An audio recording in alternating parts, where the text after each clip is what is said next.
الحمد لله رب العالمين الرحمن الرحيم والصلاة والسلام على سيدنا وسيد المرسلين رسوله الكريم ورحمة للعالمين وعلى آله وأصحابه أجمعين فقد قال الله تعالى في كلامه المجيد والفرقان الحميد أعوذ بالله من الشيطان الرجيم بسم الله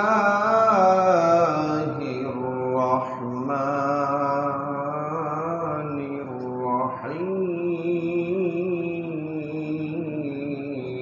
الرحيم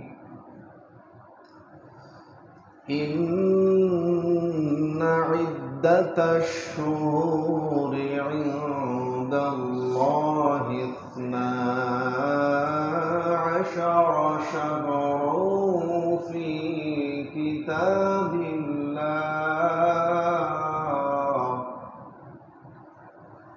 10 شهرا في كتاب الله يوم خلق السماوات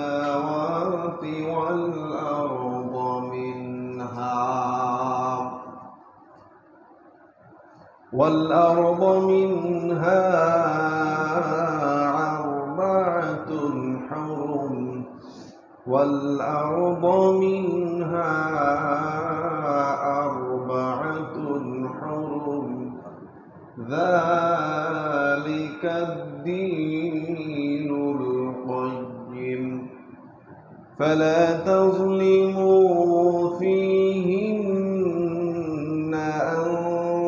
أنفسكم وقاتلوا المشركين كافة كما يقاتلونكم كافة واعلموا أن الله مع المتقين فقد قال الله تعالى إن الله وملائكته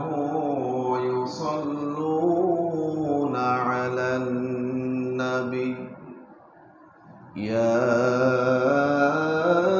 أيها الذين آمنوا صلوا عليه وسلموا تسليما اللهم صل على محمد وعلى آل محمد كما صليت على إبراهيم وعلى آل إبراهيم إنك حميد مجيد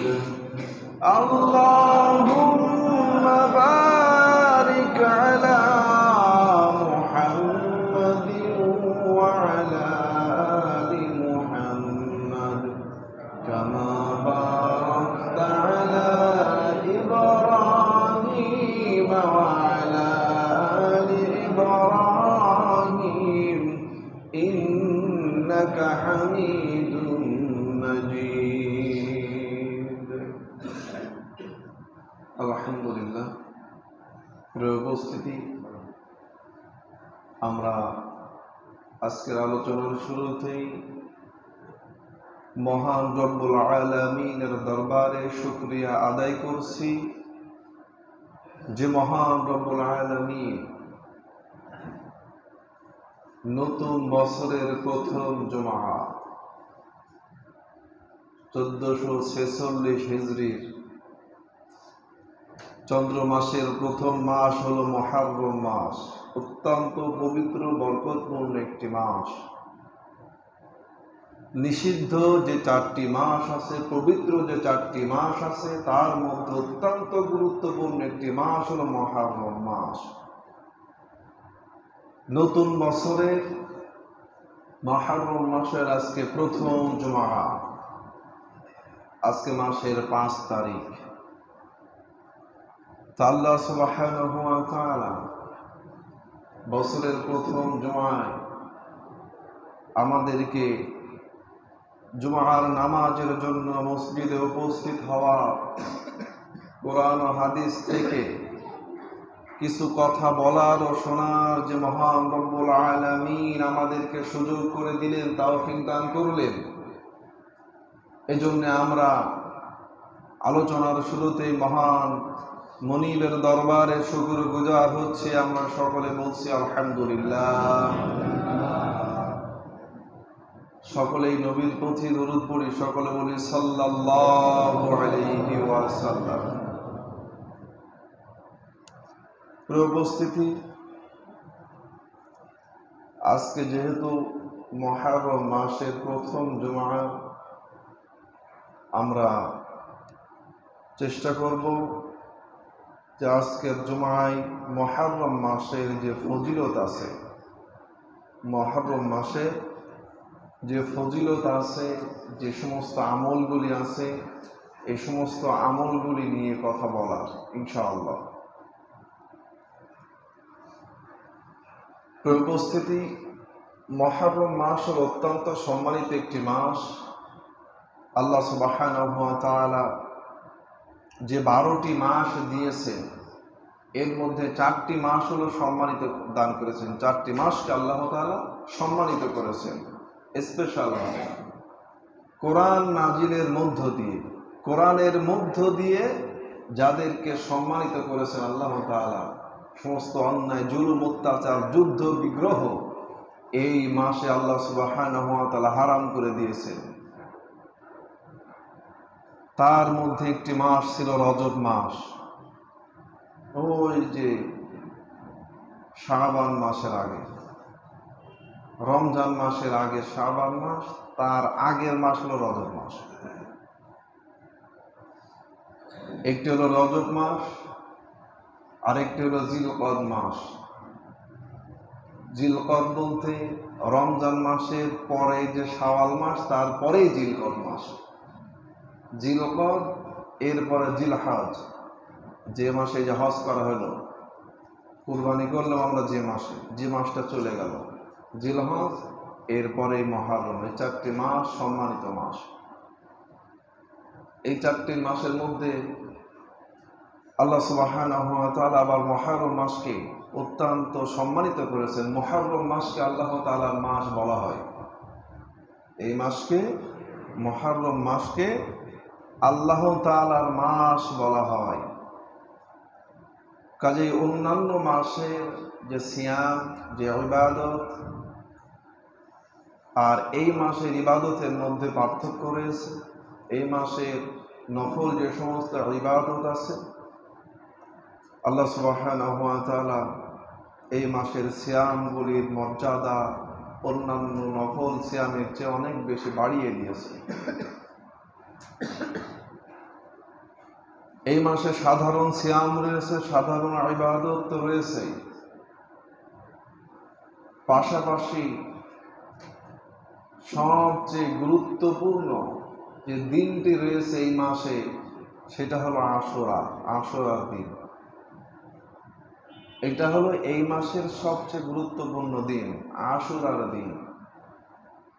এটা হলো আমাদের বিজয়ের দিন। এটা হলো ইসলামের বিজয়ের দিন। কি কি কেন এই দিনটি বিজয়ের দিন, কিভাবে বিজয় হয়েছিল, আমরা সামনে আসবো ইনশাআল্লাহ। তবে আশুরা এই দিনের মূল আশুরা শব্দের অর্থ হলো দশম। আশারত শব্দের অর্থ হলো 10। এই মাসের 10 তারিখকে বলা হয় আশুরা। আশুরা শব্দের অর্থ হলো দশম, 10 তারিখ। এই মাসের 10 তারিখকে বলা হয় আশুরা। নবী করিম সাল্লাল্লাহু আলাইহি ওয়াসাল্লাম যখন মদিনাতে গেলেন,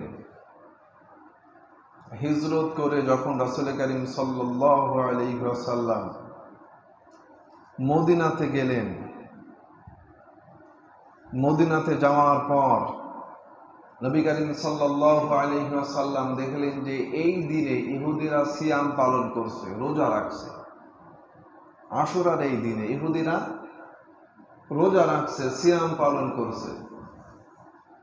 রাসূল করিম সাল্লাল্লাহু আলাইহি ওয়াসাল্লাম ইহুদিদেরকে জিজ্ঞাসা করলেন, তাদের কাছে শুনলেন এই দিন সম্পর্কে, এই দিনটির বিষয় কি যে তোমরা এই দিনে সিয়াম পালন করছো। তাদের কাছে জিজ্ঞাসা করলেন, তোমাদের এই দিনে সিয়াম পালন করার কারণটা কি, এই দিনে কেন তোমরা সিয়াম পালন করছো। মদিনার ইহুদিরা নবী করিম সাল্লাল্লাহু আলাইহি ওয়াসাল্লামকে বললেন, এই দিনে আল্লাহ সুবহানাহু ওয়া তাআলা, ইহুদিরা কিন্তু মুসা আলাইহিস সালাতু ওয়াস সালামের অনুসারী এখনো পর্যন্ত। আমরা তার উপরে ঈমান এনেছি, তিনি নবী ছিলেন, তিনি আমাদের নবী। আমরা তার উপরে ঈমান এনেছি, ঈমান আনতে হবে, না হলে কি ঈমানদার হতে পারবে না। তবে রাসূল সাল্লাল্লাহু আলাইহি ওয়াসাল্লাম যখন থেকে দুনিয়াতে এসেছেন, পিছনে যত নবী রাসূল এসেছে, ঈমান থাকবে, বিশ্বাস থাকবে, তবে আর কারো অনুসরণ চলবে না। নবী করিম সাল্লাল্লাহু আলাইহি ওয়াসাল্লাম যেদিন থেকে, যখন থেকে দুনিয়াতে এসেছে, তাকে যখন নবুয়ত দেওয়া হয়েছে, তখন থেকে পিছনের সমস্ত নবীদের অনুসরণ বন্ধ হয়ে গেছে। এরপরেও যদি কেউ অনুসরণ করে, হবে না। ইহুদিরা এখন পর্যন্ত মুসা আলাইহিস সালাতু ওয়াস সালামের অনুসরণ করে, কিন্তু পরিপূর্ণভাবে না। তাদের এই অনুসরণের মধ্যে শত শত বিকৃতি ঘটেছে। তাওরাতের মধ্যে তারা মুসা আলাইহিস সালাতু ওয়াস সালামের উপরে আল্লাহ সুবহানাহু ওয়া তাআলা যে কিতাব দিয়েছিলেন তাওরাত, এই তাওরাতের মধ্যে তারা প্রচুর পরিমাণে বিকৃতি ঘটিয়েছে। নিজেদের ইচ্ছা মতো তারা কথা সেখানে ঢুকিয়ে দিয়েছে। প্রিয় উপস্থিতি, কাজেই ওই সময় তারা মুসা আলাইহিস সালাতু ওয়াস সালামের অনুসরণ করে আসছে, তখন পর্যন্ত জায়েজ ছিল। রাসূল সাল্লাল্লাহু আলাইহি ওয়াসাল্লামের নবুয়তের আগ পর্যন্ত মুসা আলাইহিস সালাতু ওয়াস সালামের উপর অনুসরণ জায়েজ ছিল।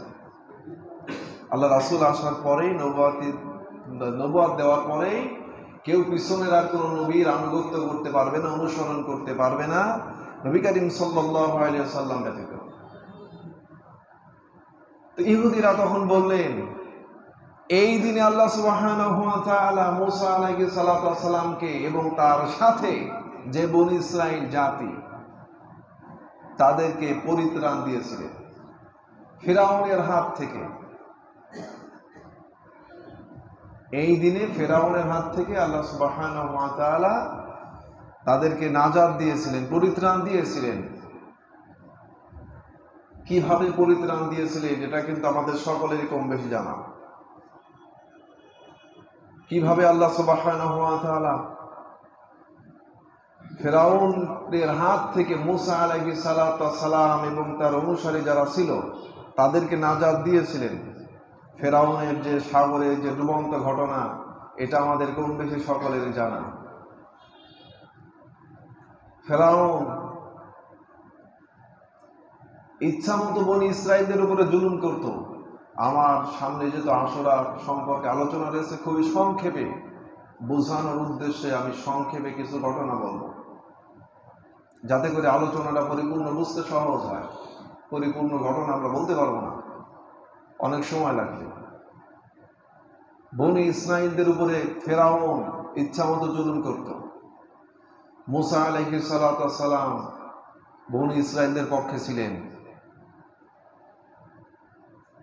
এবং তিনি সবসময় চাইতেন যে কিভাবে ফেরাউনের হাত থেকে এদেরকে রক্ষা করা যায়। ফেরাউন তো ছিলেন একজন জালিম বাদশা, কিভাবে তাকে রক্ষা করা যায়।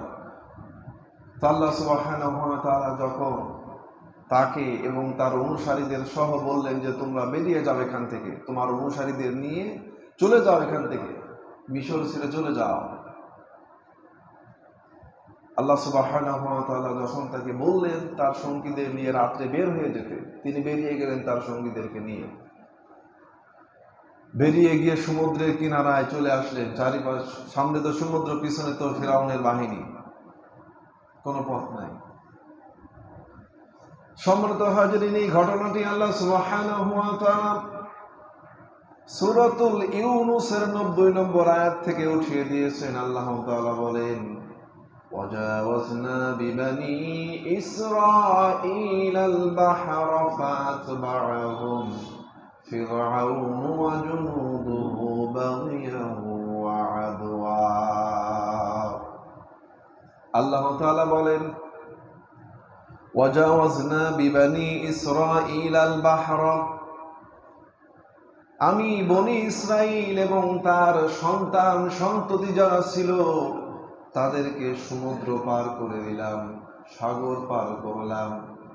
ফাতবা'আহুম ফিরআউনু ওয়া জুনুদুহু, ফাতবা'আহুম, আর তাদের পিছনে পিছনে ধাওয়া করলো ফিরআউনু ওয়া জুনুদুহু, ফিরআউন এবং তার বাহিনী।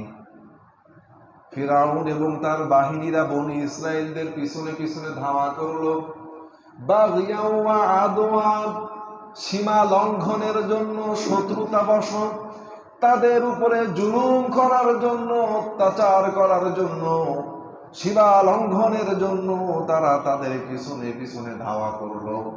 আর আমি বনি ইসরাইলদেরকে সমুদ্র পার করে দিলাম।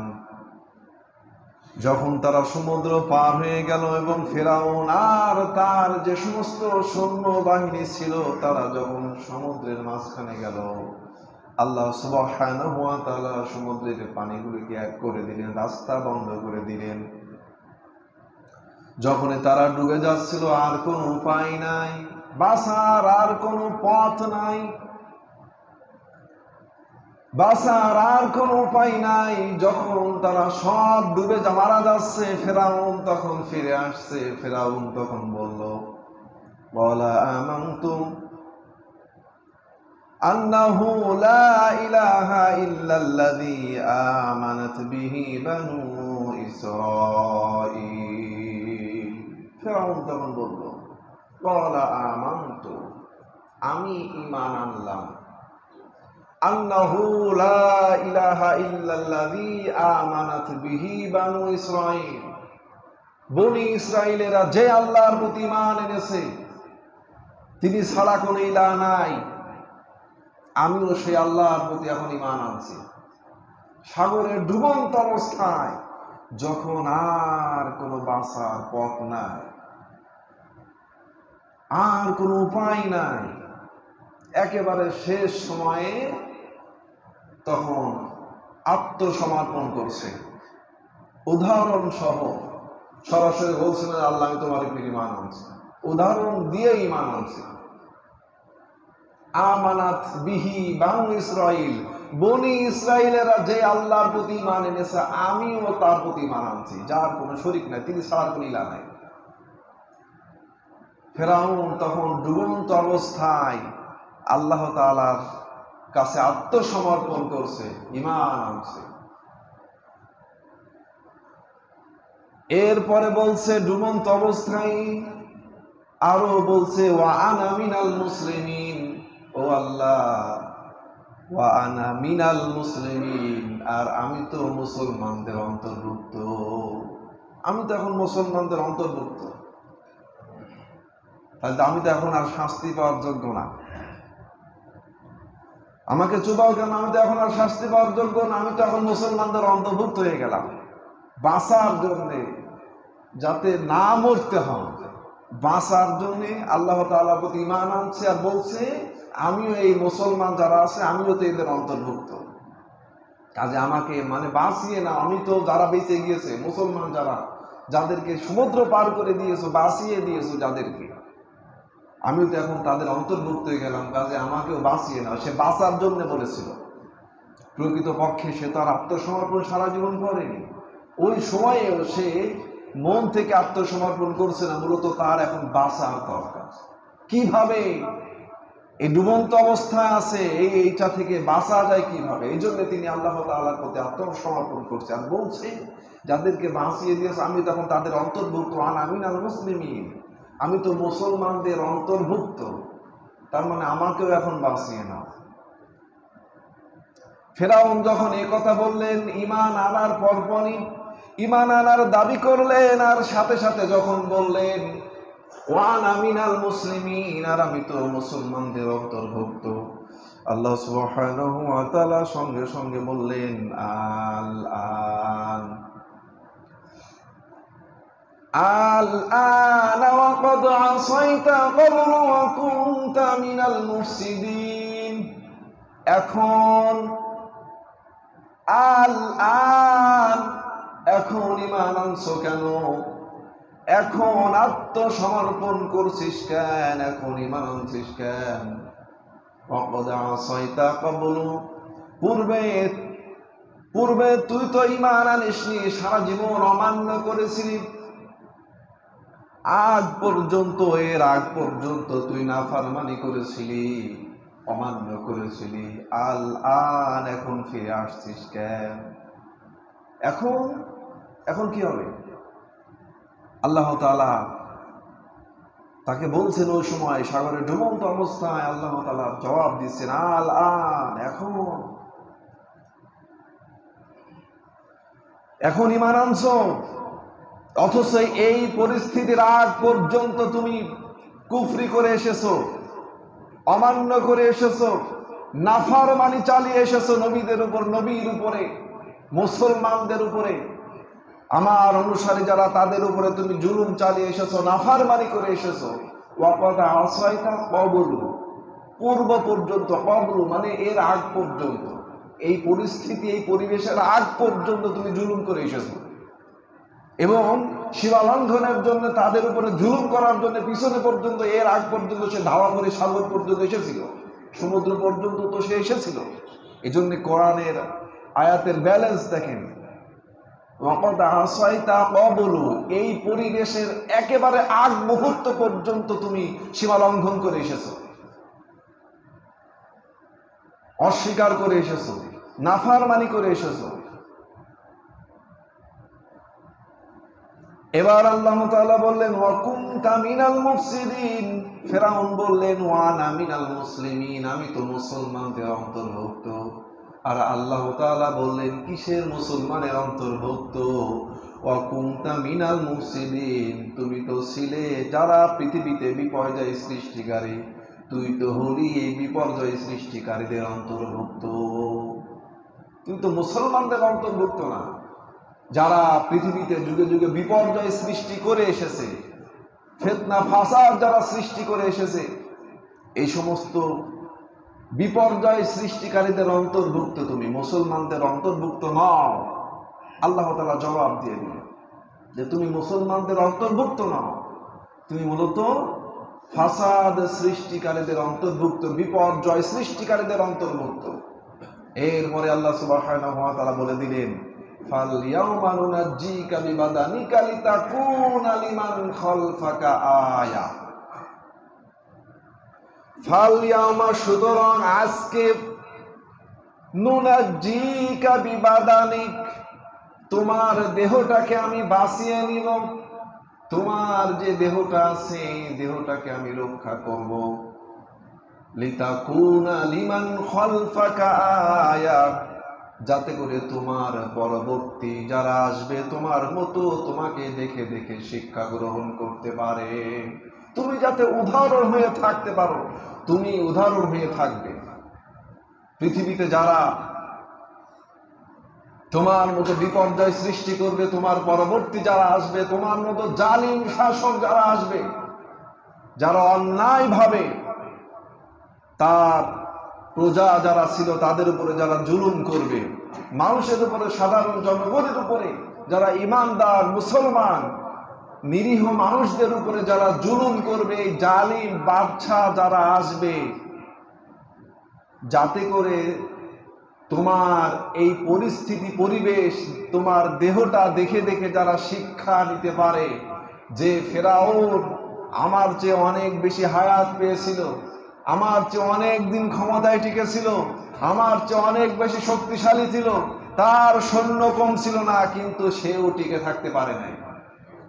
তার পরিবেশে এই পরিস্থিতি এখন এই, যাতে করে তোমার দেহটা দেখে দেখে তারা শিক্ষা গ্রহণ করতে পারে জালিম শাসকেরা। এই জন্যে লিতাকুন আলিমান খলফাকা আয়া, তোমার বডিটা দেহটাকে আজকে আমি বাঁচিয়ে নেব, রক্ষা করব। এই জন্যে ফেরাউন কিয়ামত পর্যন্ত যতদিন সাগরে ডুবন্ত অবস্থায় ছিল, জলচর যত প্রাণী আছে কোন প্রাণী তাকে স্পর্শ করেনি, খায়নি। মেডিসিনও লাগবে না, বিনা মেডিসিনে কিয়ামত পর্যন্ত পৃথিবী যতদিন থাকবে আল্লাহ তাআলা তাকে সুটকি বানিয়ে রাখবেন। এখনো পর্যন্ত তার কোনো কিছু হয়নি। ঠিক সে সময় বিজ্ঞান বলছে, বর্তমান তার দেহ গবেষণা করে বর্তমান আধুনিক বিজ্ঞান বলছে সে মারা যাওয়ার সময় তার মাথায় যে কয়টি চুল ছিল এখনো তেমন চুল আছে, চুল পড়ে যায়নি, নষ্ট হয়নি। তার গালের দাঁত যেমন ছিল এখনো তেমনই আছে, তার হাতের নখগুলো যেমন ছিল এখনো তেমনই আছে, নখগুলো খসে খসে পড়ে যায়নি। যতদিন পৃথিবীতে টিকিয়ে থাকবেন, টিকে রাখবেন আল্লাহ তাআলা, ফেরাউন ততদিন এইভাবে সক্রিয় অবস্থায় থাকবে। আল্লাহ তাআলা তাকে এইভাবে তার দেহটাকে ওই দিনই বলে দিয়েছিলেন, ফালিয়ামানুনাজ্জিকা বিবাদানিক, তোমার দেহটাকে আমি বাঁচিয়ে দেব। তার মৃত্যুর দিন আল্লাহ তাআলা বলে দিয়েছিলেন। কাজেই সে এই অবস্থায় থাকবে। আর পৃথিবীর সমস্ত জালিম বাদশা যারা ফেরাউনের মতো যারা মানুষের উপরে জুলুম অত্যাচার করবে, যারা জুলুম করবে, আল্লাহ সুবহানাহু ওয়া তাআলা এই সমস্ত জালিমরা যাতে একে দেখে দেখে শিক্ষা নিতে পারে, এই জন্য এইভাবে আল্লাহ তাআলা তাকে রেখে দিবে। প্রিয় উপস্থিতি, এইভাবে ওই দিন এই মুহররমের এই 10 তারিখে আল্লাহ সুবহানাহু ওয়া তাআলা বনি ইসরাঈলদেরকে ফেরাউনের হাত থেকে বাঁচিয়ে দিয়েছিলেন।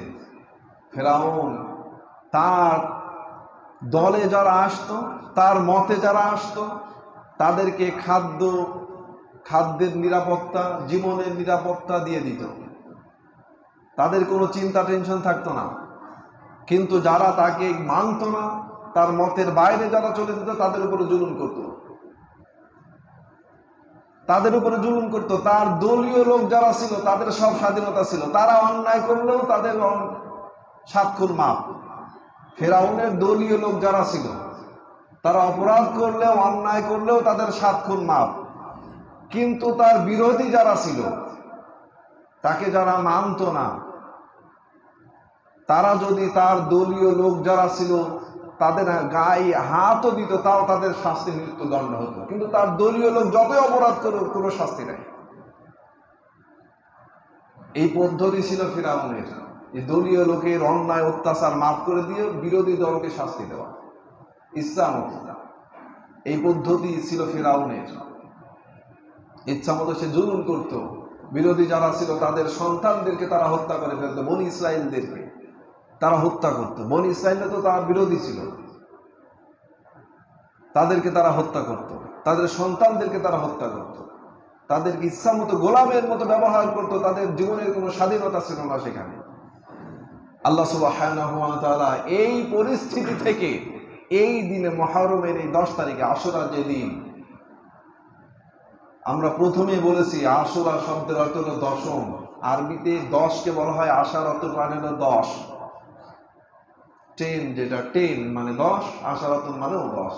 এই জন্য মুহররমের এই 10 তারিখকে আরবিতে আমরা বলি যে আশুরা, দশম দিন। এটা এই দিনে আল্লাহ সুবহানাহু ওয়া তাআলা ফেরাউনকে সাগরে এবং তার সৈন্যবাহিনীকে সাগরে ডুবিয়ে দিয়ে, সমুদ্রের মধ্যে ডুবিয়ে দিয়ে বনি ইসরাঈলদেরকে বাঁচিয়ে দিয়েছিলেন। ইহুদিরা মদিনাতে রাসূল কারীম সাল্লাল্লাহু আলাইহি ওয়াসাল্লামকে এই কথাই বলেছিলেন সেদিন। আল্লাহ রাসূল যখন জিজ্ঞাসা করেছিলেন যে তোমরা এই দিনে সিয়াম পালন করছো, কি ব্যাপার? সেদিন তারা ইহুদিরা বলেছিলেন এই কথাটি, যে আল্লাহ সুবহানাহু ওয়া তাআলা মূসা এবং তার জাতিকে এই দিনে পরিত্রাণ দিয়েছিলেন, এই জন্যে আমরা মূসা আলাইহিস সালাতু ওয়াস সালাম এই দিনে সিয়াম পালন করতেন, আমরাও এই দিনে সিয়াম পালন করি। কাজে এটা হলো আমাদের বিজয়ের দিন, এটা হলো মুসলমানদের বিজয়ের দিন। আশুরার এই দিন হলো আমাদের বিজয়ের দিন। আল্লাহ তাআলা পরিত্রাণ দিয়েছিলেন, বিজয় দিয়েছিলেন। কাজেই মূসা আলাইহিস সালাতু ওয়াস সালাম সেজন্য শুকরিয়া স্বরূপ সিয়াম পালন করতেন, ইহুদিরাও করতেন। নবী করিম সাল্লাল্লাহু আলাইহি ওয়াসাল্লাম বললেন,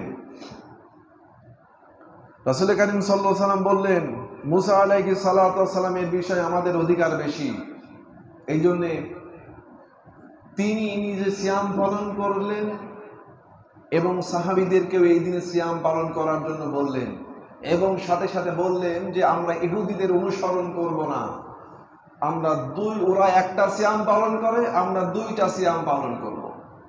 এই দিনে দুইটা সিয়াম পালন করব। একটা সিয়াম পালন হবে ইহুদিদের অনুসরণ, এই জন্য একটা সিয়াম পালন করা যাবে না, সিয়াম পালন করলে দুইটা করতে হবে।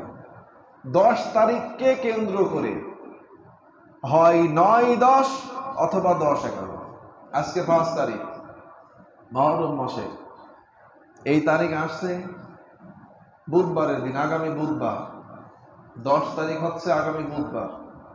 বুধবারকে কেন্দ্র করে আমরা যারা সিয়াম পালন করব, বুধবারকে কেন্দ্র করে হয় মঙ্গল বুধ অথবা বুধ বৃহস্পতি, যে কোনো 2 দিন আমরা সিয়াম পালন করতে পারি। বুধবারকে কেন্দ্র করে আগে পিছনে যে কোনো একটা দিন।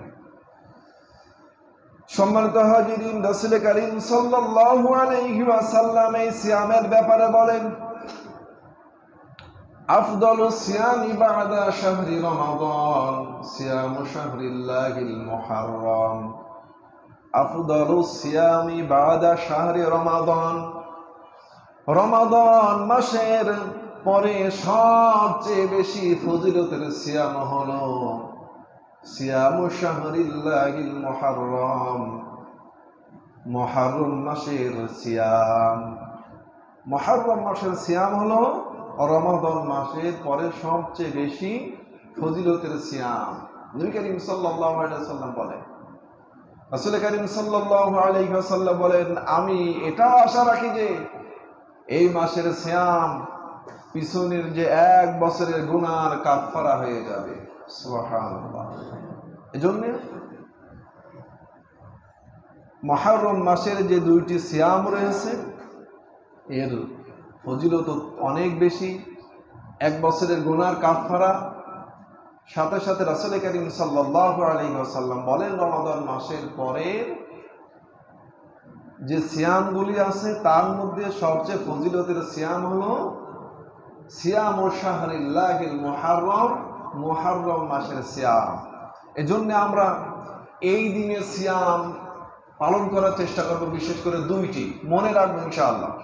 যদি আমরা কেউ মঙ্গল বুধ সিয়াম পালন করতে চাই তাহলে সোমবারের রাত্রে খেতে হবে, সোমবারের যে দিবাগত রাত এই রাতে খেতে হবে। আর যদি আমরা কেউ বুধ বৃহস্পতি রাখতে চাই তাহলে মঙ্গলবারে খেতে হবে। মনে রাখবো ইনশাআল্লাহ, সামনের মঙ্গল বুধ অথবা বুধ বৃহস্পতি আমরা এই 2টি সিয়াম পালন করার চেষ্টা করবো ইনশাআল্লাহ। প্রিয় উপস্থিতি, তাহলে আমরা আশুরা সম্পর্কে সংক্ষেপে আমরা জানলাম, কিন্তু বিশেষ আমাদের সমাজের মধ্যে রাষ্ট্রীয়ভাবে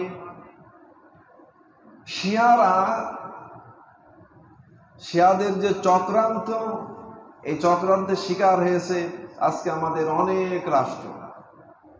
এই দিনে দেখবেন যে শিয়ারা তারা ঢাকাতে বা বিভিন্ন শহরে, পৃথিবীর বিভিন্ন জায়গায় শিয়ারা বিভিন্ন ধরনের মিছিল করে থাকে। শিয়ারা বিভিন্ন মিছিল করে থাকে। আমাদের বাংলাদেশের যারা সুন্নি নামধারী যারা আছে, সুন্নিয়তের নামে বিশেষ করে যারা মাজার পূজারী, মাজারকে পূজা করে যারা, বাউল এই ধরনের যারা আছে, বাউল ধরনের যারা আছে, বিভিন্ন মঞ্চে যারা এই ধরনের গান টান গায়, এরা এই দিনকে, এটা যে বিজয়ের দিন, এটা এরা শোকের দিনে পরিণত করেছে। আমরা এখন মোটামুটি কিছুটা আলোচনার মধ্য দিয়ে, বিভিন্ন জায়গায় আলোচনার মধ্য দিয়ে বুঝতে পারছি যে আশুরার এই দিনটা মূলত মুসা আলাইহিস সালামকে যে বিজয় দিয়েছিলেন ওই দিন। কিছুদিন আগ পর্যন্ত আমরা জানতাম আশুরা মানেই মনে হয় কারবালা। আমরা ছোটবেলায় যেটা শুনেছি, দেখতাম, শুনতাম, আশুরা মানেই কারবালা, কারবালার ঘটনা, কারবালার ওয়াজ চলে আসতো সবসময় সামনে। কিন্তু আশুরা মানেই তো কারবালার ঘটনা নয়। অবশ্যই এটা একটা হৃদয় বিদারক ঘটনা, আমাদের কষ্টের, আমাদের জন্য যথেষ্ট কষ্টের এই দিনটি। কিন্তু মূলত এর কারবালার সাথে আশুরার যে ফজিলত, এর কোনো সম্পর্ক নেই। এটা তো অনেক আগের থেকে নবী করিম সাল্লাল্লাহু আলাইহি ওয়াসাল্লাম আমাদের রমাদান মাসের রোজা ফরজ হওয়ার আগ পর্যন্ত আশুরার দিনের রোজা ফরজ ছিল। আমাদের রমাদানের যে রোজা ফরজ হয়েছে দ্বিতীয় হিজরিতে, এই রমজান মাসের রোজা ফরজ হওয়ার আগ পর্যন্ত আশুরার রোজা ফরজ ছিল। কাজে আশুরার সাথে কারবালার কোনো সম্পর্ক নেই। এই দিনে একটি হৃদয় বিদারক ঘটনা ঘটে গিয়েছে, যেটা আমাদের জন্য খুবই কষ্টের, যন্ত্রণা একটি ঘটনা ঘটে গিয়েছে কারবালার প্রান্তরে এই দিনে। কিন্তু এর সাথে মূলত এর যে ফজিলতের সাথে সম্পর্ক নেই। কেননা এটা, এই কারবালার ঘটনা ঘটছে 60 থেকে 61 হিজরিতে, নবী করিম সাল্লাল্লাহু আলাইহি ওয়াসাল্লামের ওফাতের প্রায় অর্ধশত বছর পরে। অথচ এই দিনের ফজিলত সম্পর্কে রাসূল করিম সাল্লাল্লাহু আলাইহি ওয়াসাল্লাম আগেই বলে গিয়েছেন। কাজে আশুরার এই দিনের যে ফজিলত, এর সাথে কারবালার ঘটনার সম্পর্ক নেই। এর ফজিলত অনেক আগ থেকে, আর কারবালার ঘটনা এই দিনে ঘটে গিয়েছে। প্রিয় উপস্থিতি, এই জন্যে আশুরা মানেই কারবালা নয়, আশুরা মানেই কারবালা নয়। আশুরা মানেই হলো এই দিনে সিয়াম পালন করা, ইবাদত করা, এর আগের দিনে সিয়াম পালন করা অথবা এর পরের দিনে সিয়াম পালন করা। মূলত এটা আমাদের শোকের দিন নয়, শোক দিবস নয়, মূলত এটা আমাদের বিজয়ের দিন। প্রিয় উপস্থিতি, এজন্য আমরা আশুরার দিন, আশুরা সম্পর্কে যতটুকু জানলাম, যতটুকু বুঝলাম, আল্লাহ সুবহানাহু ওয়া তাআলা এই দিনে আমাদের সকলকে বেশি বেশি করে আমল করার তৌফিক দান করুন, আমিন। আর এই দিনের যত কিছু আছে, দেখবেন যে টিভিতে বিভিন্ন মিডিয়ার মাধ্যমে শিয়ারা যেটা করে, এটা সম্পূর্ণ ইসলাম বিরোধী, এর সাথে এর কোনো সম্পর্ক নাই। শিয়ারা যা কিছু করে, তারা যেটা মিছিল করে, যে সমস্ত মাতম করে, যে সমস্ত বিলাপ করে, যে সমস্ত অন্যান্য যা কিছু করে, তারা ঢোল তবলা বাজিয়ে যে সমস্ত শোভাযাত্রা তারা করে, মিডিয়াতে আমরা দেখতে পাই। চট্টগ্রাম থেকে শুরু করে রাস্তাঘাট পরিপূর্ণ হয়ে যায়। তারা গাড়ি সাজিয়ে একজনকে উপরে বসিয়ে ফুল দিয়ে, এরপরে তারা বিভিন্ন ধারালো অস্ত্র দিয়ে, চাবুক দিয়ে তারা নিজেদেরকে আঘাত করে রক্ত ঝরায়, শোক দিবস পালন করে, শোক পালন করে। যে হুসাইন রাদিয়াল্লাহু তাআলা আনহুকে যে কারবালার প্রান্তরে শহীদ করা হয়েছিল, এজন্য তারা এটা করে, শোক দিবস পালন করে। অথচ রাসূল করিম সাল্লাল্লাহু আলাইহি ওয়াসাল্লাম বলেন, লাইসা মিন্না মান দারাবাল খুদুদা ওয়া শাক্কাল জুনুবা ওয়া দাওয়া বিদা ওয়াল জাহিলিয়া। যে ব্যক্তি শোকের নামে এই সমস্ত বিলাপ করবে, চুল ছিঁড়াছিঁড়ি করবে, তারপরে এই যে আমরা যে বুক খামসি এগুলি যারা করবে, নবী করিম সাল্লাল্লাহু আলাইহি ওয়াসাল্লাম বলেন, লাইসা মিন্না, এরা আমার উম্মতের অন্তর্ভুক্ত নয়। যে কোনো শোকে, মানুষ মারা গেলে হোক বা এই যে কোনো শোকের সময় যদি কেউ এইভাবে, তারা যেভাবে রক্ত ঝরায়, নিজের দেহের শরীরে রক্ত ঝরায়, অনেকে মা বোনেরা দেখবেন যে কেউ মারা গেলে চুল ছিঁড়াছিঁড়ি করে, জোরে জোরে বিলাপ করে করে কান্না করে, এইগুলি যারা করবে, রাসূল করিম সাল্লাল্লাহু আলাইহি ওয়াসাল্লাম বলেন, লাইসা মিন্না, এরা আমার উম্মতের অন্তর্ভুক্ত নয়। কাজে শিয়ারা এই এই হুসাইন রাদিয়াল্লাহু তাআলা আনহুর শাহাদাতকে কেন্দ্র করে আশুরার দিনে যা কিছু করে এগুলি সব ইসলাম বিরোধী কর্মকাণ্ড। এগুলি সব ইসলাম বিরোধী কর্মকাণ্ড। নবী করিম সাল্লাল্লাহু আলাইহি সাল্লাম বলেন যে মূলত এইভাবে যারা এটা করবে, সব পালন করবে, মূলত লাইসা মিন্না, এরা আমার দলভুক্ত নয়, আমার উম্মতের অন্তর্ভুক্ত নয়। এগুলি এই জন্য এগুলি সব ইসলাম বিরোধী। কাজেই এই দিনে আমাদের কাজ হবে সিয়াম পালন করা। আশুরার দিনের কাজ হবে সিয়াম পালন করা। মঙ্গল বুধ অথবা বুধ বৃহস্পতি আমরা সিয়াম পালন করার চেষ্টা করবো ইনশাআল্লাহ। উপস্থিতি, আজকের আলোচনা থেকে আমরা মুহররম মাস সম্পর্কে যতটুকু জানলাম, যতটুকু বুঝলাম, মহান রব্বুল আলামিন ভুল ত্রুটি ক্ষমা করে দিয়ে আমাদেরকে আমল করার তৌফিক দান করুন। আমিন।